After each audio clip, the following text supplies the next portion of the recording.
And it is right here that we began our reading series with the Goethe-Institut in 2010. It's been a long journey with them, and some of the programs that we had featured Professor Ama Ata Aidoo, the late, and he was a great supporter of our work, which again makes it very special for me to be the one introducing the event tonight. What we have, we are going to have readings and a special performance and commentary on the works of Professor Ama Ata Aidoo. That's what we are going to be doing tonight. And as far as possible, we would like it to be interactive. And so at given moments, we will send the microphone around to anyone who wants to share a few thoughts about the work. And I would like to acknowledge the presence with us of Nana Akosua, daughter of Ama Ata Aidoo, and a very strong supporter of the Writers Project of Ghana. Really appreciate your coming. And I must also point to Chike Frankie, secret admirer of the Writers Project. Thank you too for coming, and everybody, you are most welcome. So tonight we are going to be listening to readings, and I would like to mention that we have Nana Akosua Hanson. Nana Akosua Hanson is connected to this program in two ways, because the drama queens with whom we are collaborating is a creation. Is it your creation?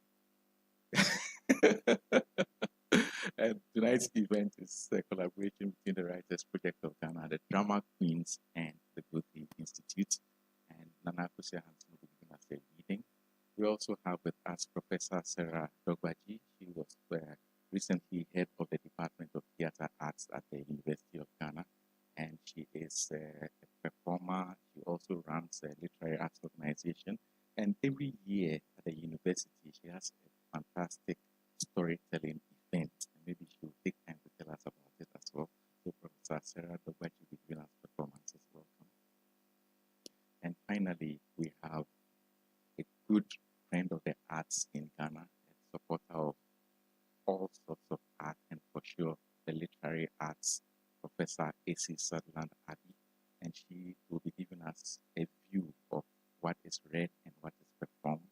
And I also want to welcome you, Professor Esi Sutherland-Addy, to the program. So we are going to start, and I would like to hand over the microphones first to Sarah, and then next to Professor Esi Sutherland-Addy, and we are going to take it off from there. Thank you very much. Thank you. Thank you all for coming. I guess I just have to go on and read.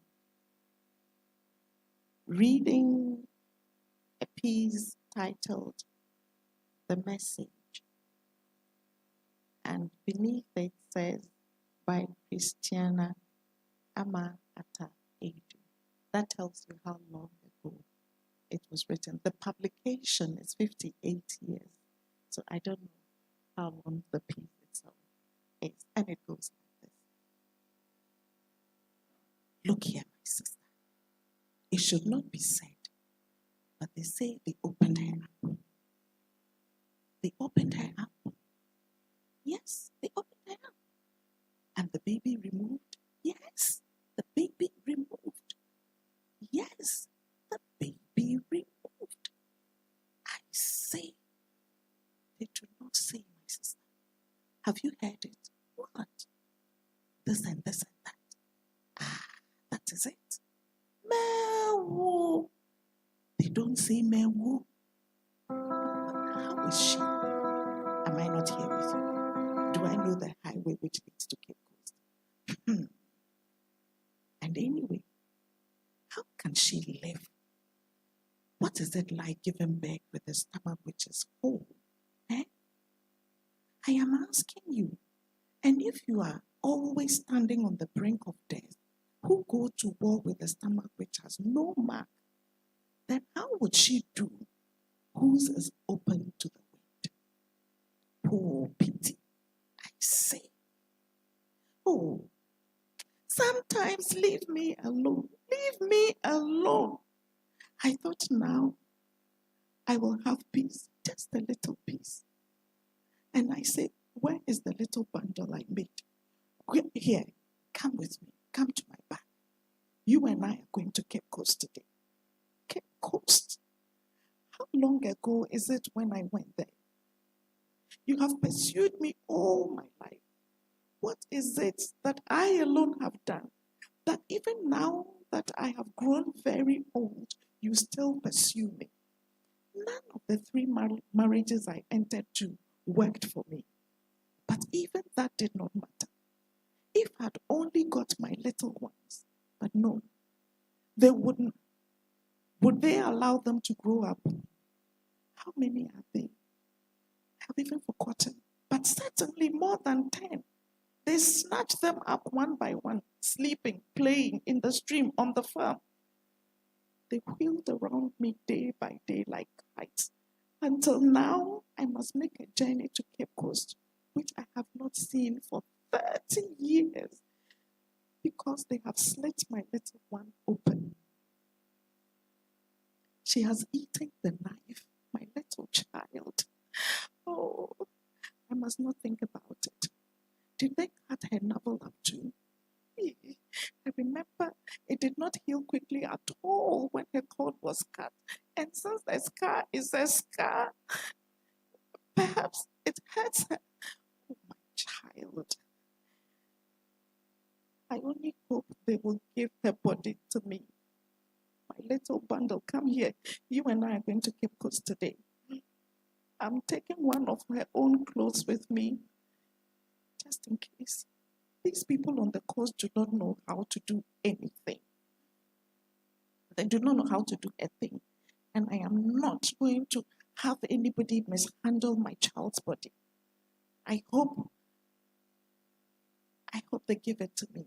Horrible things I have heard done to people's bodies, cutting them up and using them for instruction, whereas even murderers still have decent burial. I see Mensima coming, and there is Ankama too, and Adra Menu. Now they are coming to pull pity me. Witches, witches, witches! They have picked mine up, and theirs prosper around them. Children, grandchildren, and great-grandchildren. Theirs shoot up like mushrooms. See, we have heard of your misfortune, that your little lady's womb has been opened up and her baby removed. Thank you very much. Has she lived through it? I do not know. See, bring her here, back home, whatever happens. Thank you. But get your things ready. If the government's people allow it, I shall bring her home. And have you got ready your things? Yes. No. I cannot even think well. It feels so noisy in my head. Oh, my little child. I mean, the things which were ready for myself. There is the coffin, which is in the Kwame Hafo's room. Then there is the whole 12 piece of silk loincloth. Essie deserves something better, for she lived on the coast all the time. But the flower is already in the sand. I am wasting time. And so I am going. Yes, to Cape Coast. No, I do not know anyone there now, but do you think no one would show me the way to the big hospital if I asked around? It's me has ended up like this. I was thinking that everything is all right now. Thank you too. Shut the door for me when you're leaving. You may stay too long out if you wait for me. Go home and be about your business.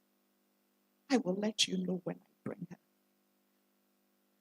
Mommy Adua, where are you going? My daughter, I am going to Cape Coast. And what is our mother going to do with such swift steps? Is it serious? My daughter, it is very serious. Mother, may God go with you. My daughter. No. And what calls at this hour of the day? They want me at Cape Coast. Does my friend want to go and see how much Ogwe has changed since we went there to meet the new Wesleyan chairman 20 years ago? My sister, do you think I have needs to go parading on the streets of Cape Coast? It is heavy. Yes, very heavy indeed. They have opened up my grandchild at the hospital. No, I didn't know. May God go with you. Thank you, yeah. Oh, the world. It is her grandchild, the only daughter of her only son. Do you remember Kojo Misa, who went to Soja and fell in the Great War overseas? Yes, it is his daughter. Oh, poor pity. Kopena ran to the street to tell Draba Nana to wait for Nana Ochia. Draba Nana, my mother says I must come and tell you to wait for Nana Ochia. And where is she? There she comes. Oh, look at how she hops like a bird. Does she think we are going to be here all day? And anyway, we are full already. What have drivers done? And do you think it shows respect when you speak this way? It is only the things that have gone right. It is only that things have not gone right, but she could at least have been your mother.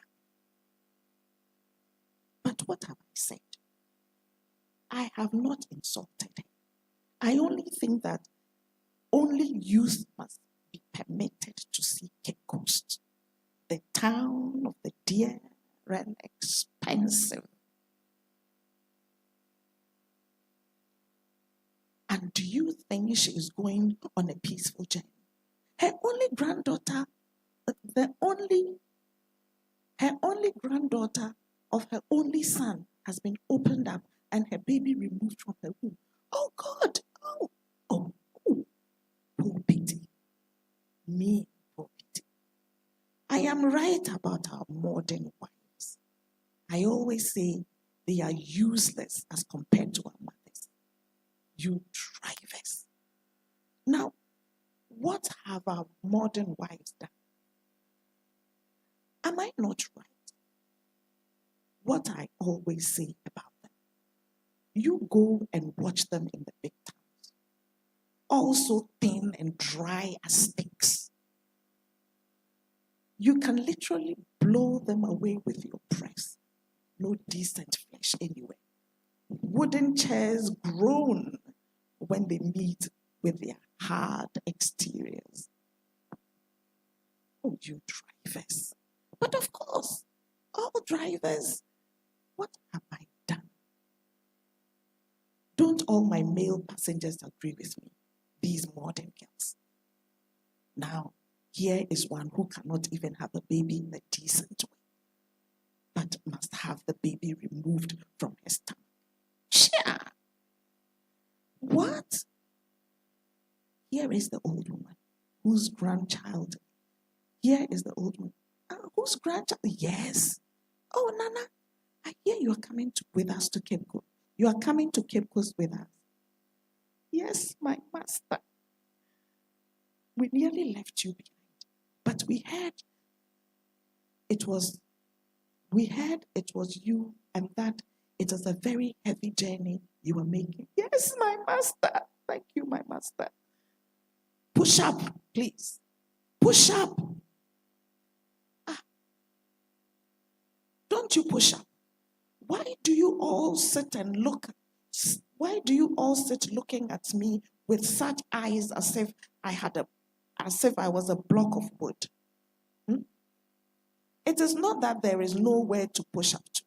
5 fat women should fit on that seat. But look at you.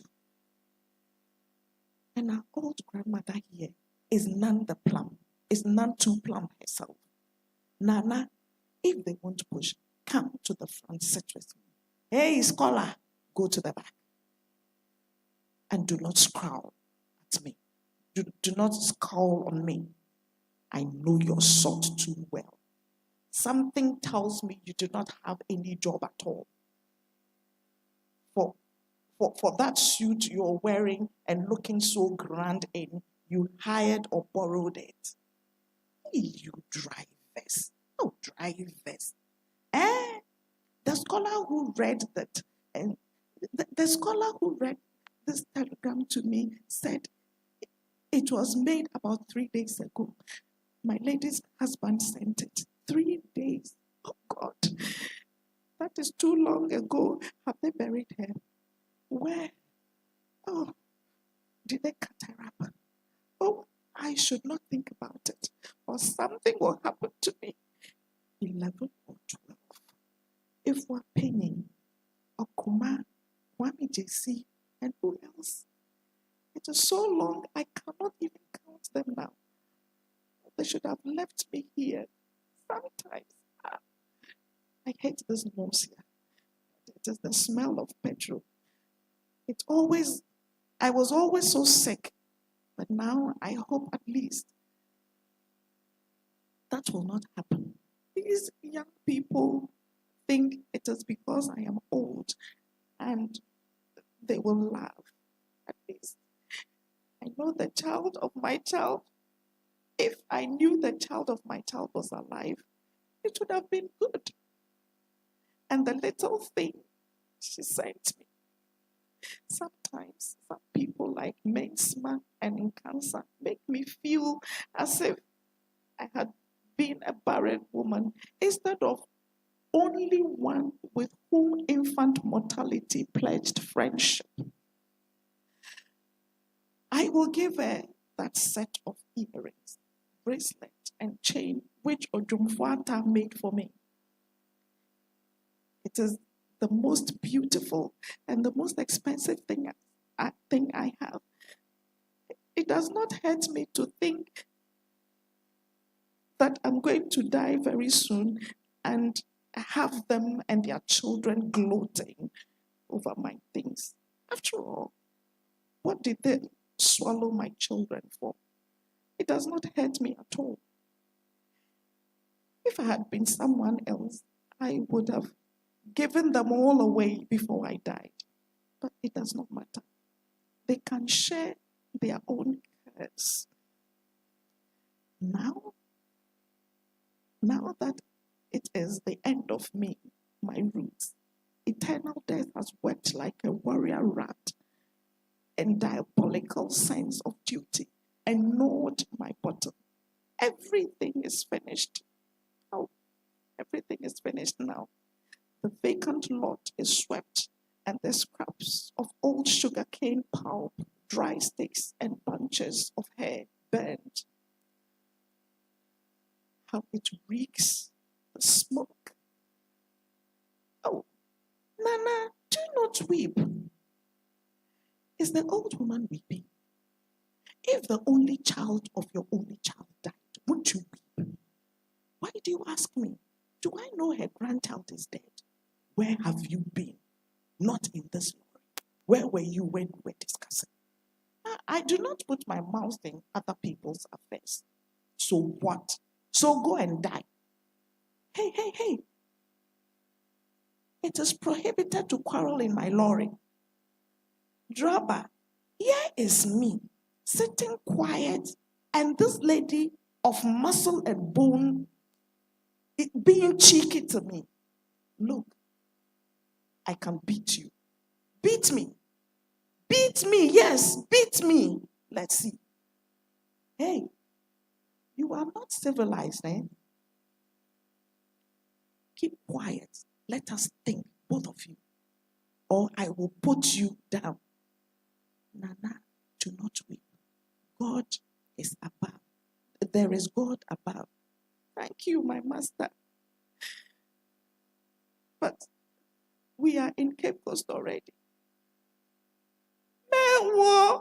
My God, hold me tight, or something will happen to me. My master, I will come down here. Oh, Nana, I thought you said you were going to the hospital. We are not there yet. I'm saying maybe I will get down here and ask my way around. Nana, You do not know these people. Eh? They are very impudent here. Sit down. I will take you there. Are you going there, my master? No, but I will take you there. Ah, my master, your old mother thanks you. Do not shed a tear when you hear of my death. My master, your old mother thanks you. I hear there's somewhere where they keep corpses until their owners claim them. If she has been buried, I must find her husband. What did I come to do under the sky? I have buried all my children, and now I'm going to bury my grandchild. Nana, we are there. Is this the hospital? Yes, Nana. What is your child's name? Esiamfua. His father named him after me. Do you know her English name? No, my master. What shall we do? Hey, lady, we are looking for somebody. You are looking for somebody, and can you read? If you cannot, you must ask somebody with the rules. Ask somebody what the rules in the hospital are. You can only come and visit people at 3 o'clock. Lady, please, she was my only grandchild. Who? And anyway, it is none of our business. Oh, Nana, you must be patient and not cry. Old woman, why are you crying? It is not allowed here. No one must make any noise. My lady, I am sorry, but she was all I had. Who? Oh, you are the old man who is looking for somebody. Yes. Who is he? She was my granddaughter, the only child of my only son. I mean, what is her name? Esiamfua. Esiamfua. Esiamfua. Esiamfua. I'm sorry, I do not have anyone whom they call like that. Is that it? Nana, I told you they may only know her English name here. My master, what shall we do then? What was she ill with? She came here to have a child. And they say they opened her stomach and removed the baby. Oh, I see. My Lord, hold me tight so nothing will happen to me now. I see, it's the Caesar case. Nurse, do you know her? And when I take her back, Anona Ebusuafo will say that I did not wait for them to come with me. Yes. Are you her brother? No, I am only the driver who brought the old woman. Did she bring all her clan? No, she came alone. Strange thing for a villager to do. I hope they have not cut her body up already. Did she bring a whole bag full of cassava and plantain and kinky? No, she has only her little bundle. Follow me. But you must not make any noise. This is not the hour for coming here. My master, does she know her? Yes. I hear it is very cold where they put them. It was feeding time by now. It was feeding time for new babies when Esiamfua saw young Esiamfua. The latter was all neat and nice, white sheets and all. She did not see the beautiful stitches under her sheets. This woman is a tough bundle, Dr. Jennifer had declared after the identical twins had been removed and the stitches had been threaded off. And Mary Compson, alias Ifwans Amfwa, came to. The old woman somersaulted into the room and lay groaning, not screaming, by the bed. For was not her last pot broken? So they lay them in state even in hospital, and not always cut them up for instruction. The nursing sister was furious. Young Esiamfua spoke, and this time old Esiamfua wept loud and hard, wept all her tears. Scrapiness under training, Jesse treason, second generation Cape Coaster. Her grandmother still remembered at Ejaa number 7 said, "As for these villagers," she giggled. Drabanana looked hard at Jesse treason, looked hard at herself, her starched uniform, apron and cape, and then dismissed them all. Such a cassava stick. But maybe I will break my toe if I kicked her butt. If I kicked her buttocks, he thought. And by the bed, the old woman was trying hard to rise and look at the pot which had refused to get broken. Thank you.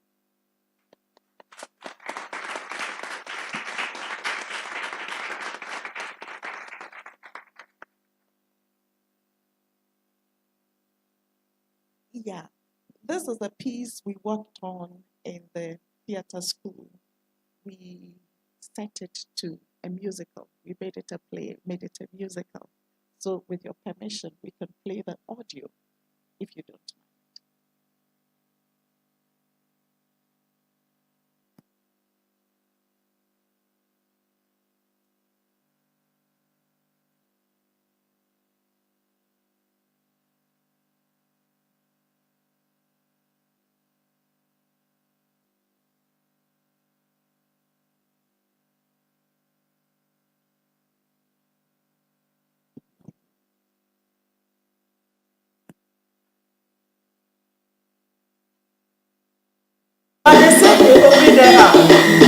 Open her up, yes, open her up, and the baby remove, yes, baby remove, yes, baby remove. I say, they do not say my sister, have you heard it? What? Listen, ah, that's the thing. They don't say and how to say, I want to hear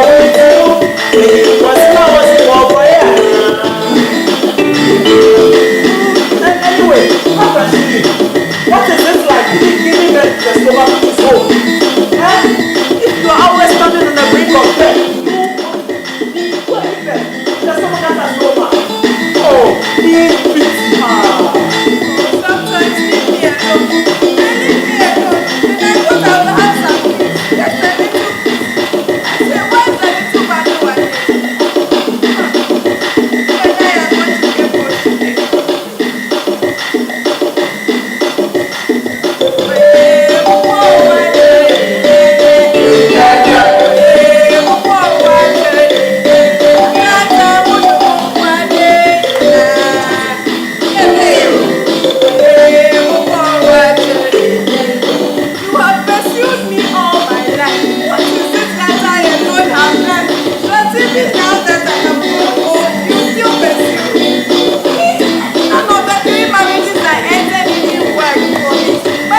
does it to go on for another 20 minutes.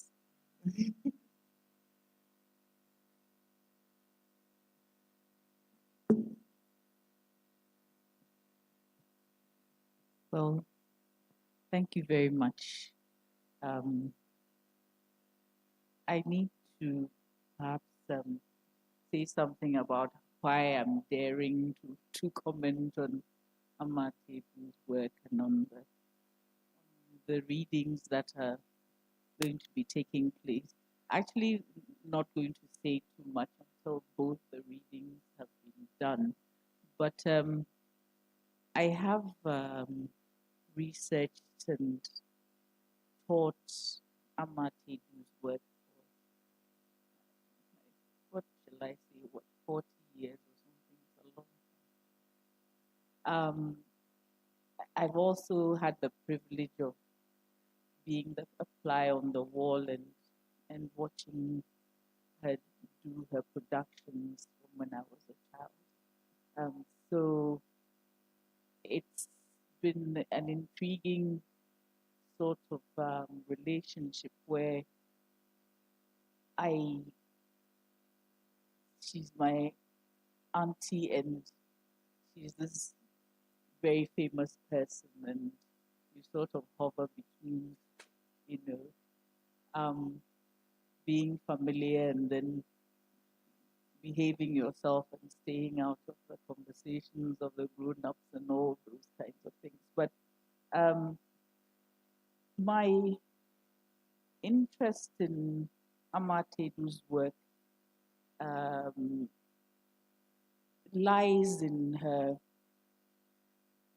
ability to let people speak in their own voices, and her commitment to that.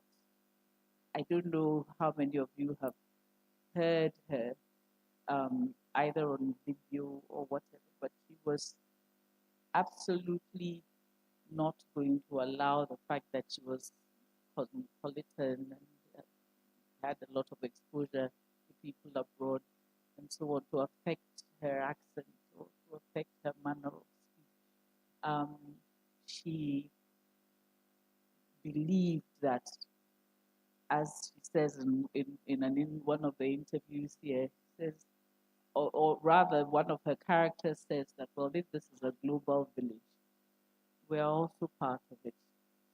And so, our voices must be heard authentically. So that's one of the things that the message brings to mind.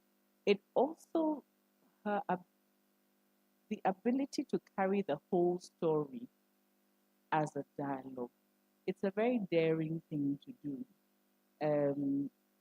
because you as a reader have to skip from one voice to the other and try and navigate the story with these various voices. But this particular story is a masterpiece in that ability to use dialogue to carry the gravamen of her message. And maybe when we all talk, you can say what messages you got out of it. But certainly, there's also this whole thing about how she reveals.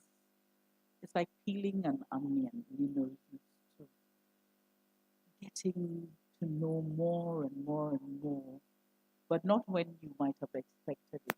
She springs things at you. She springs at you the fact that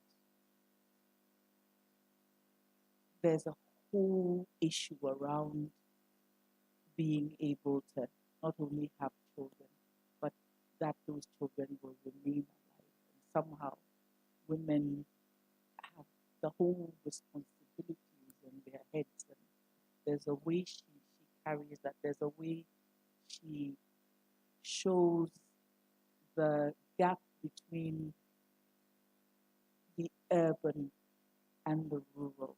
And there's a disconnect there, which comes through the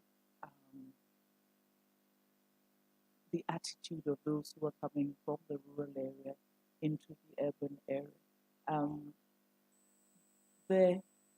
I think that Ama Ata Aidoo herself also, and I won't talk too much more about it, but she's not afraid to be in the story herself.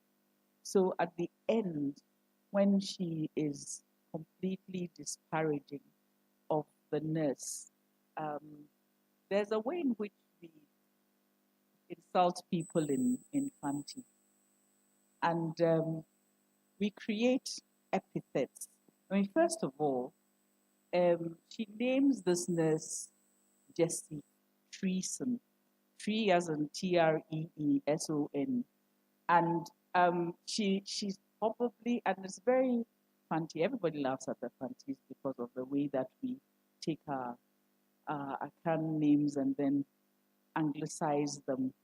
And there's somebody who has written a book about, there are about, I don't know, hundreds of ways in which we've done that. One of the ways to do it, of course, is to take an anglicize a Ghanaian name. So you could be called Kumsi or something, which the suffix is supposed to be English, but the main part of the word is Fanti, okay.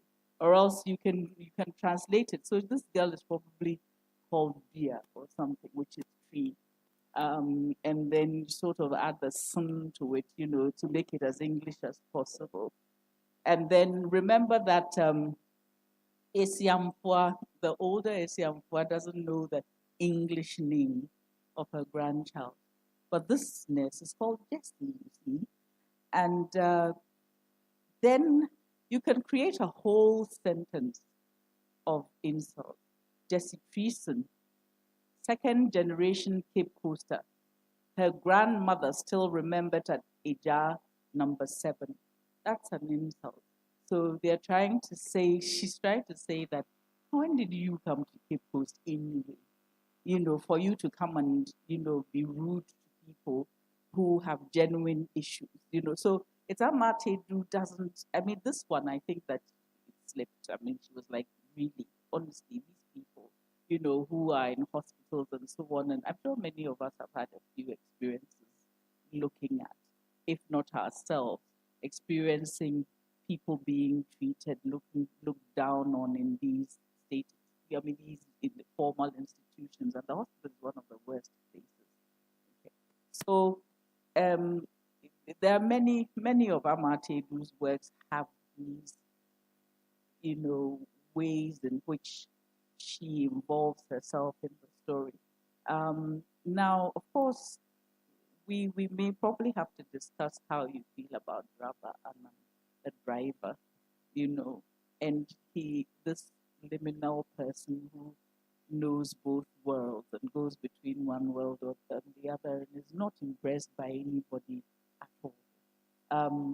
In these days of wokeness, I don't know what would have happened to him because he's thoroughly politically incorrect in many different ways. But I suppose, in dealing with heavy matters, Ama Ata Aidoo, you must find some humor as well, and he does do that. She does do that.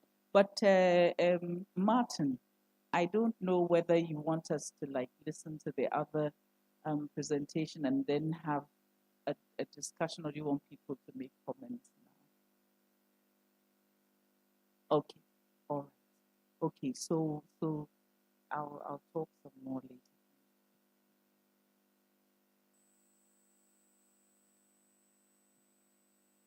Thank you very much. Good evening. So I'll be reading from No Sweetness Here and Other Stories. I'll be reading A Gift from Somewhere. The Malam had been to the village once. A long time ago, he had come to these parts with Amadou. That had been his first time. He did not remember what had actually happened, except that Amadou had died one night during the trip. Allah, the things that can happen to us in our exile and wanderings. Now the village was quiet, but these people, how can they leave their villages so empty every day like this? Anytime you come to a village in these parts in the afternoon, you only find the too young, the too old, the maimed, and the dying, or else goats and chickens, never men and women. They don't have any cause for alarm. There's no fighting here, no marauding. He entered several compounds which were completely deserted. Then he came to this one and saw the woman. Pointing to her stomach, he said, Mame Fante, there's something there. The woman started shivering. He was embarrassed. Something told him that there was nothing wrong with the woman herself. Perhaps there was a baby? Oh Allah, one always has to make such violent guesses. He looked round for a stool. When he saw one lying by the wall, he ran to pick it up. He returned with it to where the woman was sitting, placed it right opposite her, and sat down. Then he said, Mami, by Allah, by this holy prophet, Muhammad, let your heart rest quiet in your breast. This little one, this child, he will live. And she lifted her head, which until then was so bent, her chin touched her breasts, and raised her eyes to the face of the Malam for the first time and asked, Papa Kramo, is that true? Ah, Mame Fanti, the Malam rejoined, shaking a while the forefinger of his right hand. This movement, accompanied simultaneously as it was by his turbaned head and face, made him look very knowing indeed. And why must you yourself be asking me if it is true? Have I myself lied to you before, Mame Fante? She sighed of the anxious heart. It is just that I cannot find it possible to believe that he will live. That is why I asked you that. His eyes glittered with the pleasure of his first victory, and her heart did a little somersault. Mame Fante, I myself, I am telling you, the little one, he will live. Now today he may not look good. Perhaps not today. Perhaps even after 8 days, he will not be good. But I tell you, Mommy, one moon, he will be good, good, good. And he drew up his arms, bent them, contracted his shoulders, and shook up the upper part of his body to indicate how well and strong he thought the child would be. It was a beautiful sight, and for an instant, a smile passed over her face. But the smile was not able to stay. It was chased away by the anxiety that seemed to have come to occupy her face forever. Papa Kramo, if you say that, I believe you. But you will give me something to protect him from the witches? Mame Fante, you yourself, you are in too much hurry. And why? Have I got up to go? She shook her head and said, no, with a voice that quaked with fear. So you yourself, you must be patient. I myself will do everything. Allah is present, and Muhammad, his holy prophet, is here too. I will do everything for you. You hear? She breathed deeply and loudly in reply. Now bring me to the child. She stood up and unwound the other cloth with which she had so far covered up her bruised sore and tied it around her waist. She turned in her step and knocked over the stool. The clanging noise did not attract her attention in the least. Slowly, she walked towards the door. The Malam's eyes followed her while his left hand groped through the folds of his bubu in search of his last piece of kola. Then he remembered that his sack was still on his shoulder. He removed it and placed it on the floor. And now, with both his hands free, he fished out the kola. He popped it into his mouth, and his tongue received the bitter piece of fruit with the eagerness of a lover. The stillness of the afternoon was yet to be broken. In the hearth, a piece of coal yielded its tiny ash to the naughty breeze, blinked with its last spark, and folded itself up in death. Above, a lonely cloud passed over the Malam's turban, on its way to join camp in the south. And as if the Malam had felt the motion of the cloud, he looked up and scanned the sky. Perhaps it shall rain tonight. I must hurry up with this woman so that I can reach the next village before nightfall. Papa Kramoe! This single cry pierced through the dark interior of the room in which the child was lying. Hit by the aluminium utensils in the outer room, gathered itself together, cut through the silence of that noon, and echoed in the several corners of the village. The Malam sprang up. What is it, Mame Fante? and the two collided at the door to her rooms. But neither of them saw how she managed to throw the baby on him and how he came to himself sufficiently to catch it. But the world is a wonderful place, and such things happen in it daily. The Malam caught the baby before it fell. Look, look, Papa Kramo, look. Look and see if this baby is not dead. See if this baby too is not dead. Just look, oh, Papa Kramo, look. And she started running up and down, jumping, wringing her hands and undoing the threads in her hair. Was she immediately mad? Perhaps. The only way to tell that a possessed woman of this kind is not completely out of her senses is that she does not unclothe herself to nakedness. The Malam was bewildered. Mame Fanti, hey, Mame Fanti, he called unheeded. Then he looked down at the child in his arms. Allah, shh, shh, shh. Now, oh holy Allah, now only you can rescue me from this trouble. Since my steps found this house guided by the prophet. But Allah, this baby is dead. And he looked down again at it to confirm his suspicion. Allah, the child is breathing. But what kind of breath is this? I must hurry up and leave. What a bad day this is. But I will surely not want the baby to grow still in my arms. At all. But that would be bad luck. Big bad luck. And now where is its mother? This is not good. I'm so hungry now. I thought at least I was going to earn some 4 pennies so I could eat. I don't like to go without food when it's not Ramadan. Now look, and I can almost count its ribs. 1, 2, 3, 4, 5, and Allah, it is pale. I could swear this is a Fulani child. Only his face does not show that it is. If this is the pallor of sickness, oh Muhammad, now I must think up something quickly to comfort the mother with. Hey, Mame Fanti, Papa, come. She danced in from the doorway, still wringing her hands and sucking in the air through her mouth like one who had swallowed a mouthful of scalding hot porridge. It is dead, is it not? She asked with the courtesy of the insane. Mame, sit down. She sat. Mame, what is it yourself you are doing? Yourself, you make plenty noise. It is not good, eh? What is it for yourself you do that? Not knowing how to answer the question, she kept quiet. Yourself, look well. She craned her neck as though she were looking for an object in the distance. She saw his breath flutter. Yourself, you see he is not dead? Yes, she replied without conviction. It was too faint a breath to build any hopes on, but she did not say this to the Malam. Now listen, Mame, he said, and he proceeded to spit on the child, once on his forehead and then on his navel. Then he spat into his right palm, and with his spittle started massaging the child very hard on his joints, the neck, shoulder blades, ankles, and wrists. And you could see he was straining himself very hard. You would have thought the child's skin would peel off any time, and the woman could not bear to look on. If the child had any life in him, surely he could have yelled at least once more. She sank her chin deeper into her breast. Now, Mommy, I myself say, you yourself, you must listen.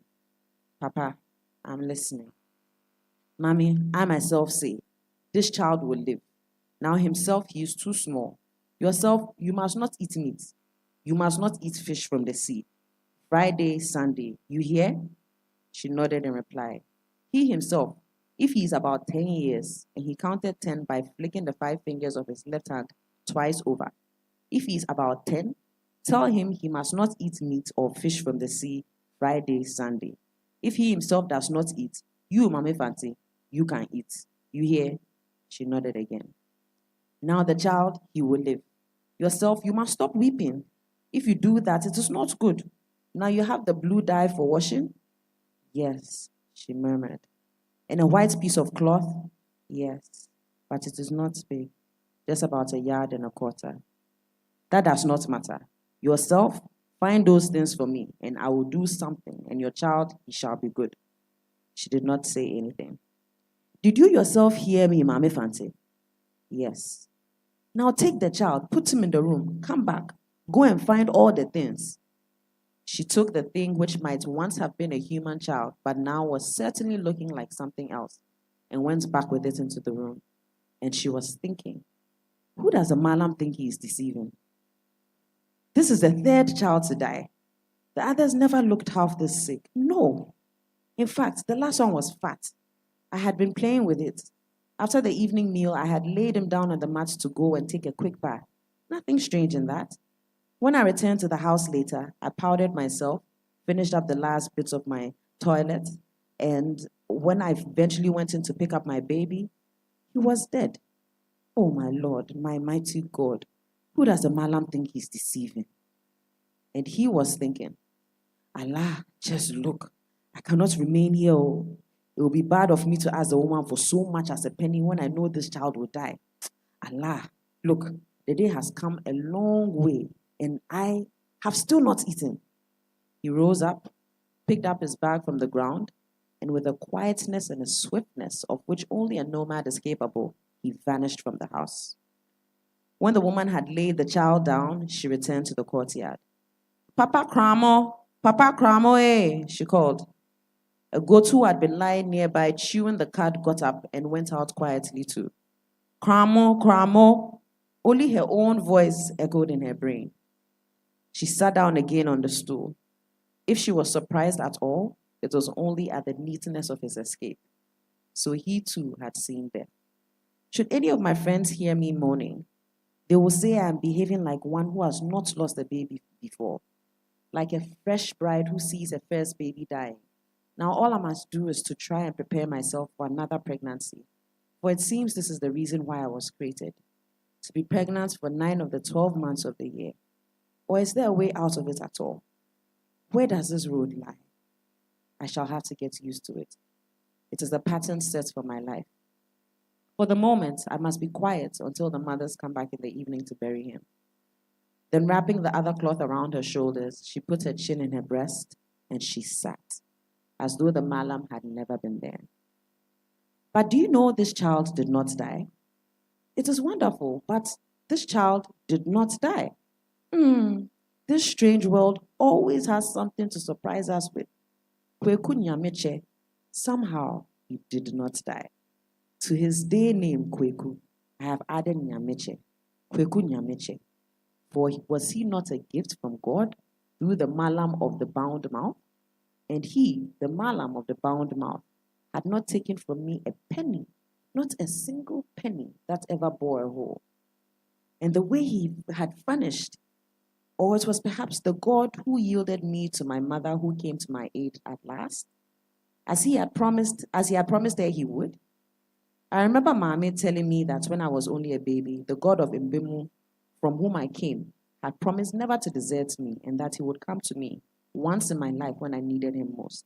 And was it not him who had come in the person of the malam? But was it not strange, the way he disappeared without asking for a penny? He had not even waited for me to buy the things that he had prescribed. He was going to make a charm. It is good that he did not. For how can a scholar go through life wearing something like that? Looking at the others of the bound mouth, sometimes you can spot familiar faces. But my malam has never been here again. Nyameche, and after him, I have not lost any more children. Let me touch wood. In this world, it is true. There is always something somewhere covered with leaves. Nyameche lived. I thought his breathing would have stopped by the time the old women returned in the evening. But it did not. Towards nightfall, his color changed completely. He did not feel so hot. His breathing improved, and from then he grew stronger every day. But if ever I come upon the malam, I will just fall down before him, wipe his tired feet with a silk kente, and then spread it before him and ask him to walk on it. If I do not do that, then no one should call me Abena Jayawa again. When he started recovering, I took up the taboo as the malam had instructed. He's now going to be 11 years old, I think. 11 years, and I have never, since I took it up, missed observing it any Friday or Sunday. Not once. Sometimes I wonder why he chose these 2 days and not others. If my eyes had not been scattered about me that afternoon, I would have asked him to explain the reason behind this choice to me. But now I shall never know. Yes, 11 years, but it has been difficult. Oh, it is true I do not think that I am one of these women with a sweet tooth for fish and meats. But if you say that you are going to eat soup, then it is soup you are going to eat. Perhaps no meat or fish may actually hit your teeth. But how can you say any broth has soul when it does not contain anything at all? It is true that like everyone else, I liked kontomire. But like everyone else too, I ate it only when my throat ached for it or when I was on the farm. But since I took up the taboo, I have had to eat it at least twice, 2 days of the week, Sunday and Friday. I have come to hate its deep green look. My only relief came with the season of snails and mushrooms. But everyone knows that these days they are getting rarer because it does not rain as often as it used to. Then after about 5 years of this strict observance, someone who knew about these things advised me. He said that since the Malam had mentioned the sea, at least I could eat freshwater fish or prawns and crabs. I did not like the idea of eating fish at all. Who can tell which mineral has paid a visit to the ocean? So I began eating freshwater prawns and crabs. But of course, only when I could get them. Normally, you do not get these things unless you have a grown-up son who would go trapping in the river for you. But I do not mind these difficulties. If the Malam came back to tell me that I must stop eating fish and meat altogether so that Nyameche and the others will live, I will do it. I would. After all, he had told me that I could explain the taboo to Nyameche when he was old enough to understand, so he could take it up himself. But I have done it, and I do not think I shall ever do it. How can a schoolboy who knows one day he may become a real scholar, how can he go through life dragging this type of taboo along with him? I have never heard any scholar doing it, and my son is not going to be the first to do it. No, I myself will go on observing it until I die. For how could I have gone living with 2 empty hands? I swear by everything, I do not understand people who complain that I'm spoiling them, especially him. And anyway, is it any business of theirs, even if I daily anointed them with shea butter and placed them in the sun? Whom would I hurt? Who else should be concerned apart from me? But the person whose misunderstanding hurts me is their father. I do not know what to do. Something tells me it's his people and his wives who prevent him from having good thoughts about me and my children. I was his first wife, and if you knew how at the outset of our lives death haunted us, neither of us had a head to think in. And if things were what they should he be behaving this way? In fact, I swear by everything, he hates Nyameche. Or how could what happened last week have happened? It was a Friday, and they had not gone to school. It was a holiday for them. I do not know what this one was for, but it was one of those days they do not go. When the time came for us to leave for the farm, I showed him where the food was and asked him to look after himself and his younger brothers and sisters. Well, my tongue was still moving when his father came in with his face shut down, the way it is when he's angry. He came up to us and asked, "Hey, Nyameche, are you not following your mother to the farm?" Oh, I was hurt. Is this the way to talk to a 10-year-old child? If he had been any other father, he would have said, "Nyameche, since you are not going to school today, pick up your knife and come with me to the farm." Would that not have been beautiful? "Nyameche, are you not following your mother to the farm?" As if I am the boy's only parent. But he is stuck with this habit, especially where I and my little ones are concerned. "Jawa, your child is crying. Jawa, your child is crying. Your child is going to fall off the terrace if you do not pay more attention to him. Jawa, your child this and your child that." Anyway, that morning I was hurt, and when I opened up my mouth, all the words which came to my lips were, "I thought this boy was going to be a scholar and not a farm goer. What was the use in sending him to school if I knew he was going to follow me to the farm?" This made him more angry. "I did not know that if you go to school, your skin must not touch a leaf." I did not say anything. What had I to say? We went to the farm, leaving Nyameche with the children. I returned home earlier than his father did. Nyameche was not in the house. I asked his brothers and sisters if they knew where he had gone, but they had not seen him since they finished eating earlier in the afternoon. When he had not come home by 5 o'clock, I started to get worried. Then his father too returned from the farm. He learned immediately that he was missing. He clouded up. And after he had had his bath, he went to sit in his chair, dark as a rainy sky. Then he got up to go by the chicken coop. I did not know he was going to fetch again. Just as he was sitting in the chair again, Nyameche appeared. "Hey, Kweku Nyameche, come here." Nyameche was holding the little bucket, and I knew where he had been to. He moved slowly up to his father. Papa, I went to the river to visit my trap because today is Friday. Have I asked you for anything? And your traps? Is that what you go to school to learn? And then he pulled out the cane and fell on the child. The bucket dropped and a few little prawns fell out. Something tells me it was the sight of the prawns which finished his father. He poured those blows on him as though he were made of wood. I had made up my mind never to interfere in any manner he chose to punish the children. For after all, they are his too. But this time, I thought he was going too far. I rushed out to rescue Nyameche, and then it came. Wham! The sharpest blow I've ever received in my life caught me on the inside of my arm. Blood gushed out. When he saw what had happened, he was ashamed. He went away into his room. That evening, he did not eat the fufu I served him. Slowly, I picked up the bucket and the prawns. Nyameche followed me to my room where I wept. The scar healed quickly, but the scar is of the type which rises so anyone can see it. Nyameche's father's attitude has changed towards us. He's worse. He's angry all the time. He's angry with shame. But I don't care. I don't even care. I have my little ones, and I am sure someone is wishing she were me. I have Nyameche, and for this, I do not even know whom to thank. Do I thank you, O Malam of the bound mouth? Or you, Nana Mbemu, since I think you came in the person of the Malam? Or mighty Jehovah, after whom there is none other? To you alone should I give my thanks? But why should I let this worry me? I thank you all. Oh, I thank you all. And you, our ancestral spirits, if you are looking after me, then look after the Malam too. Remember him at meals, for he is a kinsman. And as for this scar, I am glad it's not on Nyameche.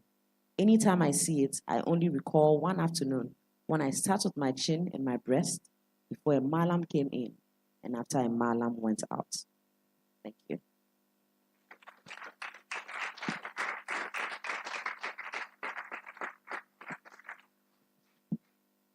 Thank you very much. It's amazing how you can read something many times, and yet when somebody else reads it, you find that it's telling you all kinds of things. I want to begin before I forget, because when you're 60, it's amazing. You can forget that. It's amazing. That I just can't believe it, that, something I'm going to say it now. I should have said it later, which is that if anyone finds that there are any cultural issues, norms, and so on that have arisen out of listening to this reading, and you want us to try and explain those things, you can ask those questions as well. All right. So for me, this is a story in two parts, and the first section it speaks to something that I find extremely fascinating, and that is the relationship between Africans, and let's take West Africa, the whole sort of West African space, and the relationship between people who are living in the forest areas and people who are living in the Sahel and so on and so forth. It's sometimes we tell ourselves that we couldn't talk to each other because we didn't know we had so many languages. It was a Tower of Babel or something, or that we didn't have any relationships and so on. And it's important, I think, this story reminds me of the fact that there have been trade relations and transhumance and migrations and so on across the space. And for me, it's a very important thing right at this minute where we seem to be taking our borders so seriously. So that's one thing that I want to put across for me. So the relationship between these Fulani sages, or people who put themselves out as sages, and people in the forest areas was very interesting. They used to come around even in Accra, you would see them turbaned and they would come to your house and then they would say, Mami, Bibi wo. I don't know if Asem wo, which means that it's as if they have the power of seeing, your destiny, and so they're coming to tell you what's happening in your life and so on. And for some reason, even though, as you can see, there was reason to doubt their real motives, you still succumbed to it and allowed them to provide. Perhaps they would have a solution to your problems. Now, of course, one of the things that Ama Ata Aidoo does very well is to reflect the various registers in which people speak, right? So this manner of speaking where he keeps saying you yourself, Walankasa, they used to speak like that. The way that they spoke tree or Fanti was exactly, it's been transliterated into English. So that they had, you could tell if there was no other reason, if it wasn't their turban or their skin color or what they were doing or whatever, you could tell from how they spoke that they were Fulani nomads that were coming through. So that way of identifying people is interesting. I think, I mean, it's the author plays with our minds. The man is telling us that, hey, me, I don't know what I'm doing, but I mean, now this child, look, I'm just trying to find some food. Why are you going to die on me, and so on and so forth? But at the same time, something happens and he is able to resolve this thing, or appears to have been able to resolve it. And so it leaves you with this feeling, do they really know what they're doing? Don't they know what they're doing? And there's that the way that she plays that out is extremely interesting, to me. And of course, we now have our various types of prophets on the television and so on and so forth, doing almost exactly the same thing. But anyway, we shan't go down that path this minute. So there's this whole idea also of those cultures that had writing and that could make talismans and so on. And I don't know if we're aware of, for example, the relationship between the Asante and the Dagomba people who had become Islamized and who who provided the talismans for wars and so on for Asante chiefs and warriors and so on. So there's a whole complication. I mean, I could go on and on, but there's a whole thing that it leads us to really want to know how we were relating and on what basis we're relating and what and also the whole idea of what we consider to be, the difference between, monotheism and polytheism, and the whole idea that for us, and I think Professor Dakwa is here. I think Dr. Senna. No, I'm not going to ask you to do. I'm just asking you whether you remember that Senna, in talking about health and so on, he always says that Ghanaian, what we want is a solution. So, this business of trying to say that, okay, so I only believe in one God and so on, and my child is sick. Listen, if somebody can find me a solution, I'm not going to quibble about it, about whether I'm supposed to believe in Jehovah God, or I'm going to believe in Allah, or I'm going to believe in the God that that is supposed to have made it possible for my mother to get pregnant. All of you, thank you very much for helping me to have and keep my child. And that's also very important in our society. It's not only about having babies. It's not only about this kind of situation where your baby might be dying. It's also about having a baby. I mean, if you take a long time to have a baby, people who go to church every single day and also go to all night and go to everything, they'll tell you that, look, this is a serious matter. Have a child. I don't care who you have the child with.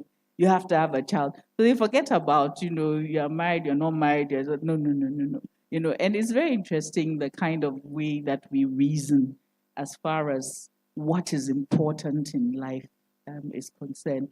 So I don't want to talk too much, but I'm just interested in the fact that you both chose your stories from this era of Ama Ata Aidoo's life, which was from the late 50s into the 60s, and this which had been collected here in No Sweetness here, because of course she has two other collections of short stories, The Girl Who Can and Other Stories, and Diplomatic Pounds, which were written later on in her life. So I was like interested in why you chose these two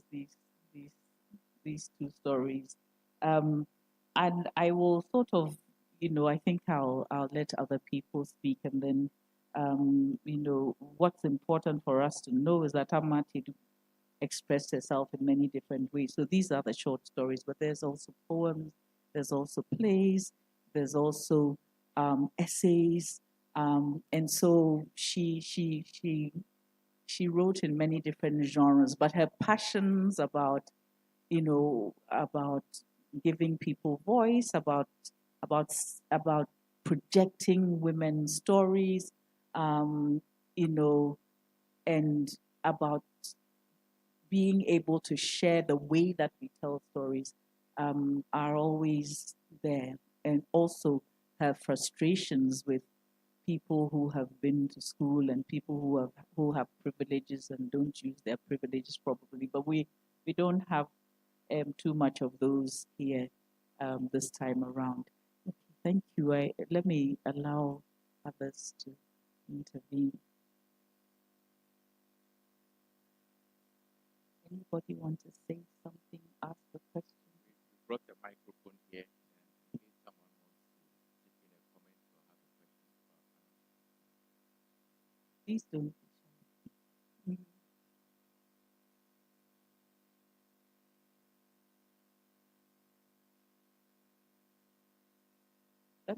Let me ask a question. Was it difficult for you to pick up?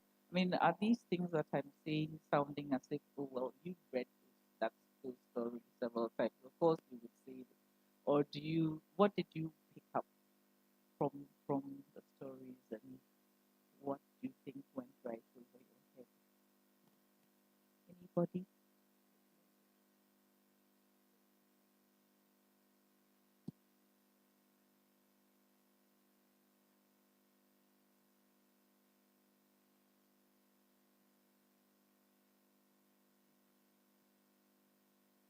The director of Drama Queens chose my story, so she is who I'm going to toss that question to. Yeah, you deal with it.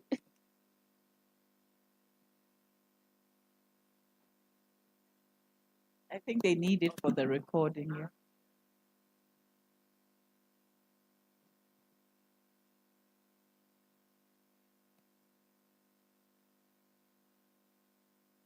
Hi.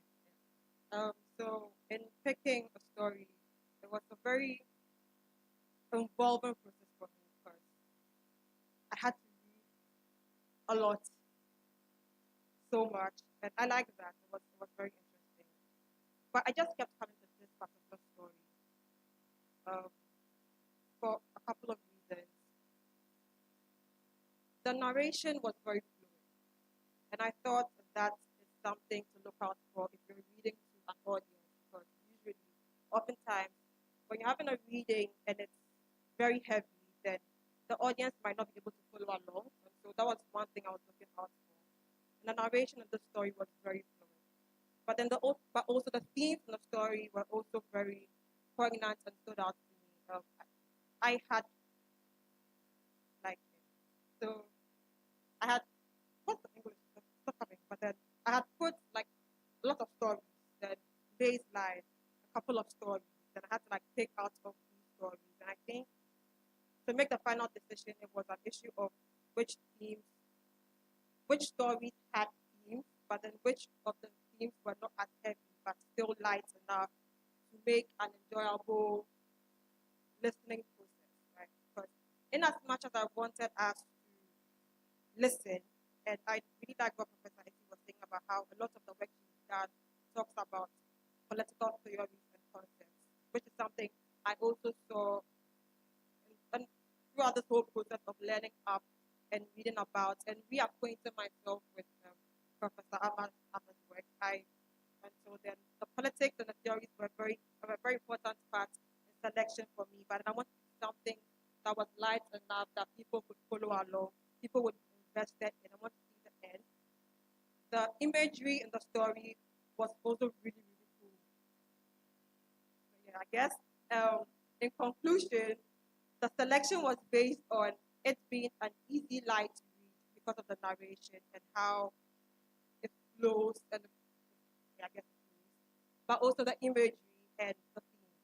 So yeah.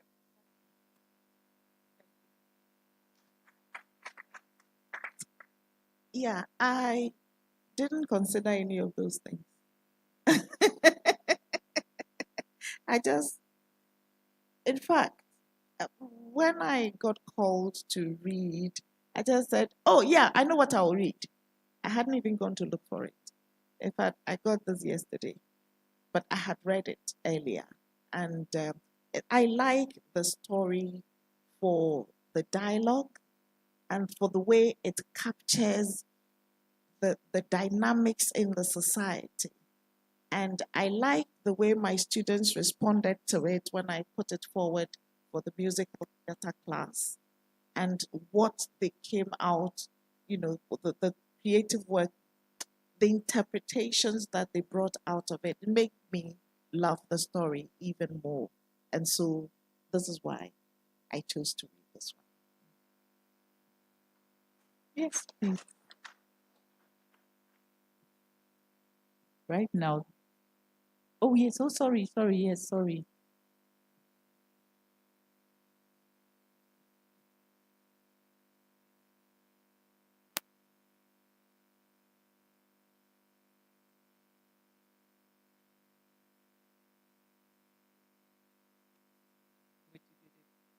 So I thought when I heard the two stories, I was surprised that both mothering seems such a central theme. And I don't think that it's that central in all of Ama Ata Aidoo's prose. So that was one thing I wondered about. And then also this sacrificing motherhood, then the domestic violence, how it's taken out on her body. Actually, the second story, I was very surprised at the end, the turn it took. All of a sudden, it was like, it finished.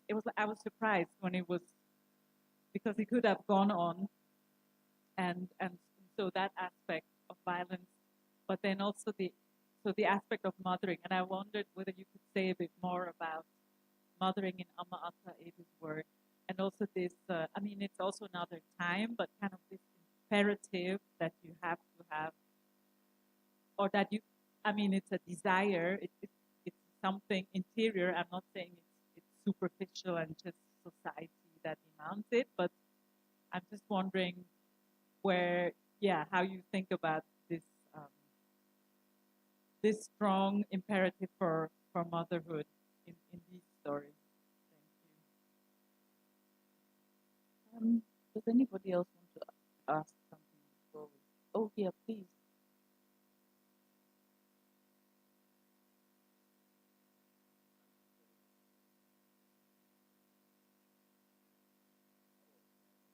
So much.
Okay, so I guess a quick point on that. Many of these stories capture prevalent um, ideas and thoughts, and values at the time when the story is being written. So the stories were written. So you have, even in terms of whether she wants to tear them down, like the sort of insidious way in which your neighbors don't really care, but they come and pretend that they're sorry and that sort of thing. I mean, that sort of situation. She captures all these things, and also this idea of, okay, when I die, don't cry. I think we say that all the time, don't we? It's a normal part of how we express ourselves without even thinking about it. Somebody does something nice, good to you, you say, oh, when I die, don't cry. But when coming back to the issue of childbirth, if you look at Dilemma of a Ghost, you will see that problem in there, that issue in there about, I mean, you have the lady commenting on the fact that this African American who has come probably can't have children, and she herself, can't, and so it's a huge issue there. If you look at the play Anwa, the whole issue of whether Anwa could, I mean, in fact, that Anwa couldn't have children, it was an issue. Um, Here, in many stories, at this, especially the early stories of Ama Ata Aidoo, if you go, if you're going to represent the lives of people at that time in rural Ghana, especially women, it will come up. It's almost impossible for it not to come up. And you have issues of children probably getting childhood diseases or having conditions which will cause them to die in infancy and so on. All of those things, we didn't have the health systems and all that. So women had a huge burden imposed on them by society, and they had to to bear it. What I think is,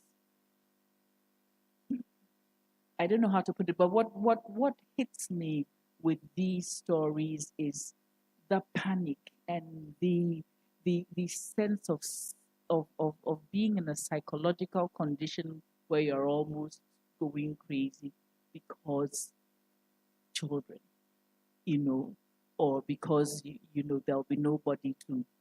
I mean, your line is going to end. If your only son has died, your grandchild is going to die. Who's? I mean, you're finished. I mean, it's like your story has ended. So that was the ethos and the state in which the kind of society that was felt to be the way things ought to be at the time. So she sort of immerses us in that world, and when you are in there, um, yeah, those are the burdens that you have. Her well, even the girl who can and other stories. I mean, we could go to others and you find that, there are issues of you're a girl, you have spindly legs and no hips. How are you going to have a child? And it's like, so when this girl emerges with other attributes and flourishes in other ways, it's like, oh, I've made a discovery. Women can be something else. They don't have to. They're defined to be defined only by their ability to have children. So but it's there all the time. I don't know if any of you want to say anything, but yeah. I thought when you read yours and I read mine, I thought it was actually also very interesting, the common theme of mothering. And this is something I studied under Prof at when I was doing my master's, my MPhil at the African Studies Department, and also in my gender class, how central mothering childhood is to African women, even African feminists.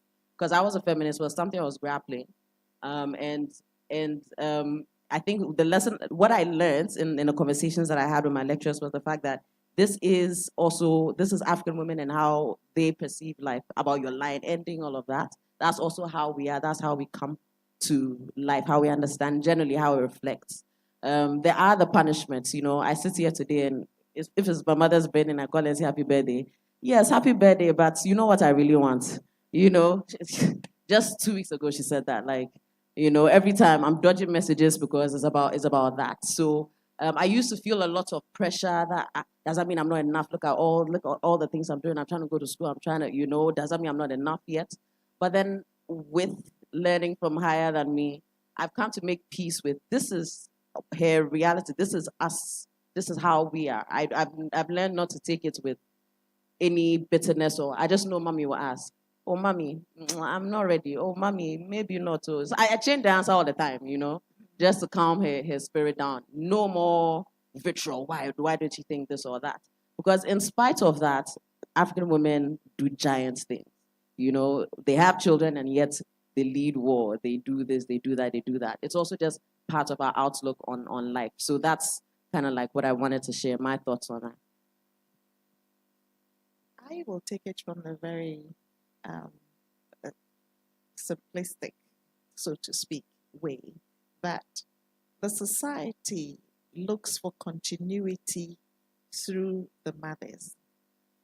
And so the responsibility of procreation is very important in the traditional circles. So mothers are very important. And so the whole thing about motherhood is almost revered and almost considered sacred, So I think it is something that, I don't know how to talk about it in today's vocabulary, but traditionally, I believe that the society upholds women in a way that is different from the way we interpret them today, because we are looking for the continuation. There's this proverb which says, "Nsamanfo po prewo mododo na nkampesa asefo." Let me translate it in this way, that even ghosts are looking for population. And what about the living? Every living thing is looking for procreation, is looking for longevity, is looking for continuity of their species. And so in the human race, we look for that in the woman. And this is why I think mothers have become very central in the early writings of Ama Ata Aidoo. I think that perhaps what I would add, though, Sarah, is that one of the things that Ama Ata Aidoo does, and so does Lushokola, and so does Prof Sutherland, and so on and so forth, is to begin to question the burden and the loneliness of women at the end of the day, if something goes wrong, you're on your own, mate. It's like, you see what I mean? Like they ask questions. So that's what makes her work interesting, is that um, she has a critical view of society. She's depicting it, but she's also saying, you know what, this is a lonely road. So many. I mean, of course, we always go back to Anwar, don't we? And that character of choosing um, to to be other, and she pays for it. But there's also, of course, we must always remember that where, I mean, the men in it, just to make the point that men in African society don't get away with these things either. I mean, the pressure to have children is on them as well. It's just the way that um, maybe the approach to what can be done in the circumstances is what is different. So there's pressure. There is pressure, in the society. So Anwar's husband, it's revealed that he can't have children, and it's like that makes him a useless man, you know. Yeah. Okay. Any others? Otherwise, yeah, I can't see. Yeah.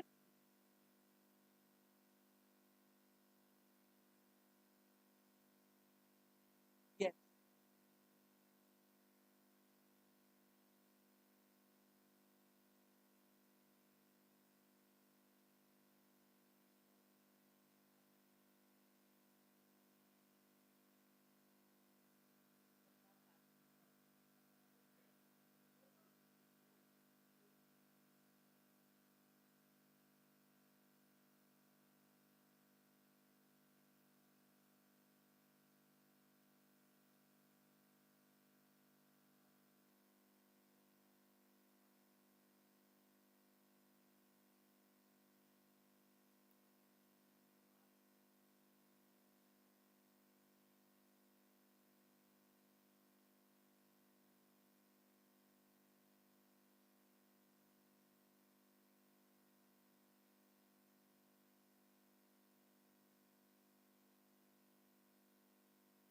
People still go to churches. I've, I've been to churches after like 20 years. But you realize people will be lying down there trying to pray in strange ways just to show that they believe in him. Even though you say some of the things are not real. But people actually feel like he's still doing something wonderful for them. So I feel the omens are just what we are looking for, just to keep our own. Yeah. Okay. I mean, it's um yeah, it's true, but I think we will also, I mean, sometimes when you look, it's not church, but I mean, if you're an older woman and some African or Asian man is telling you over the internet all kinds of things, and you're paying money out of your account, there's happening all over the place. So I think that people see a black cat, or they won't get off on the 13th floor or something, whatever, cross okay.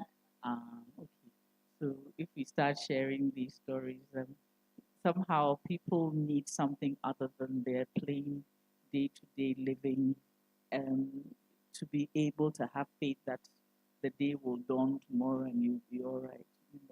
But please let me not impose. This is, yeah, please, are there any other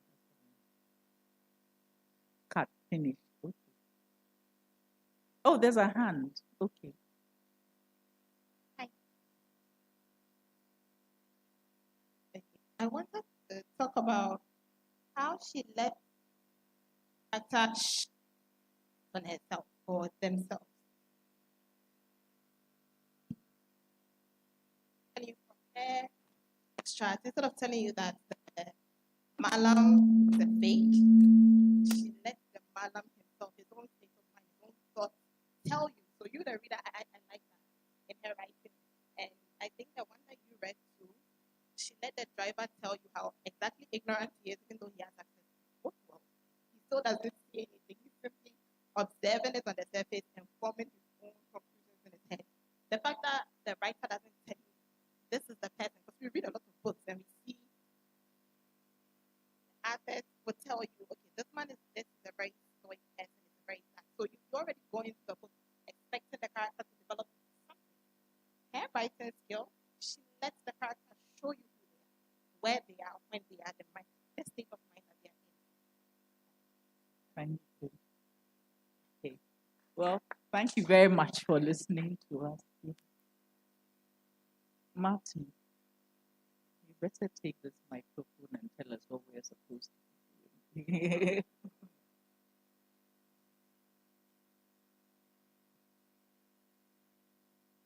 Right.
No, commercial.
Well, thank you all very much. It's been a very wonderful audience. It is my rather unfortunate duty to start bringing the events of the evening to a close. But let me begin.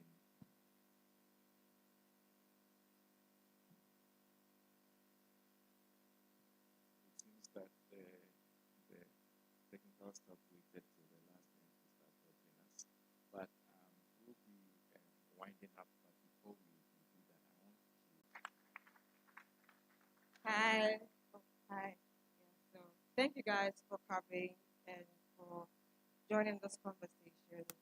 We are Jama Queens. We are every single day, every single time we think of a production or a conversation, we are inspired by the thoughts and the works of such phenomenal women like Professor Ama Ata Aidoo. And so we are very honored to have been a part of this. So Jama Queens is a youth-led Pan-Africanist feminist organization, and we work, well, we're creative, right? So then a lot of the stuff that we do, all of the stuff that we do is within a creative sphere, but then it's not just creating stuff for the fun of it. Every single project, every single conversation, every single film documentary that we make is conceptualized and implemented with feminist principles in mind. And so it might simply be a conversation on how football is being played or how football is being viewed, but then you can trust that in that particular space, we're going to be looking at the politics of football,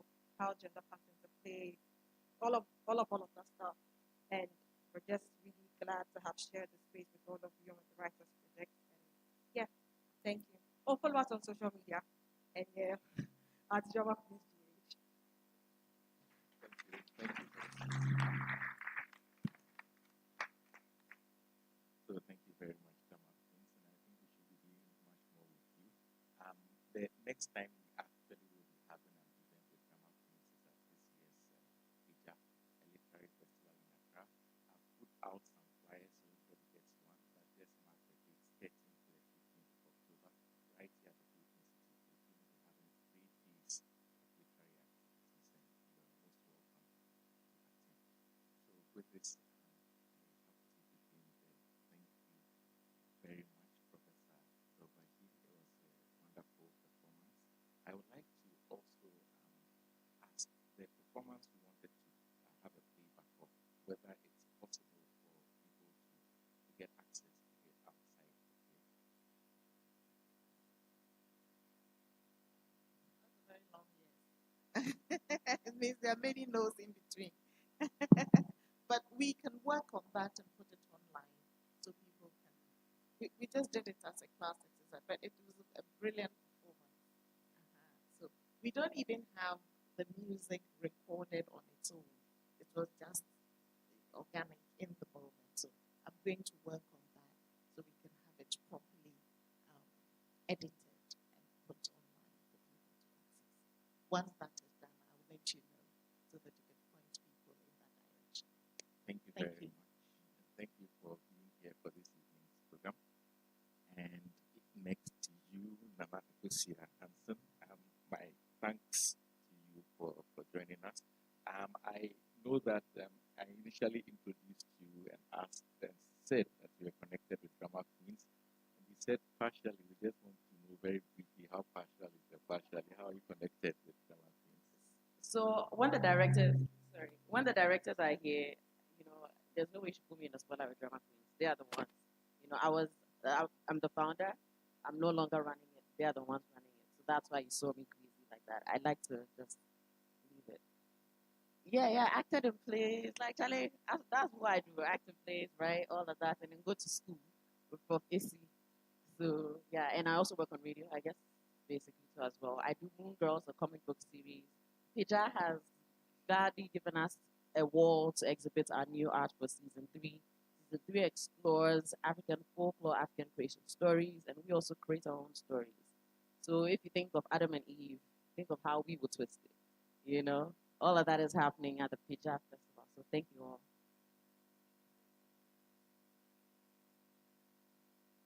Please let it be corrected that even though I long to be professor, I am not professor yet. So let's have Dr. Sarah Dorgabdzi, not professor. Thank you very much for the promotion. I receive it. Yes. Be resourced. Yes. And so thank you very much, Nana Akosua. And finally, I want to say the final thing.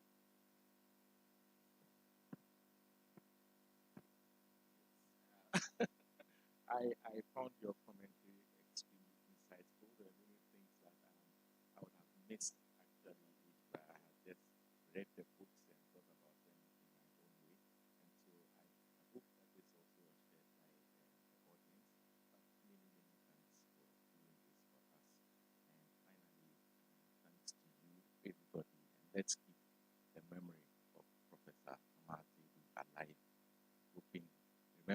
works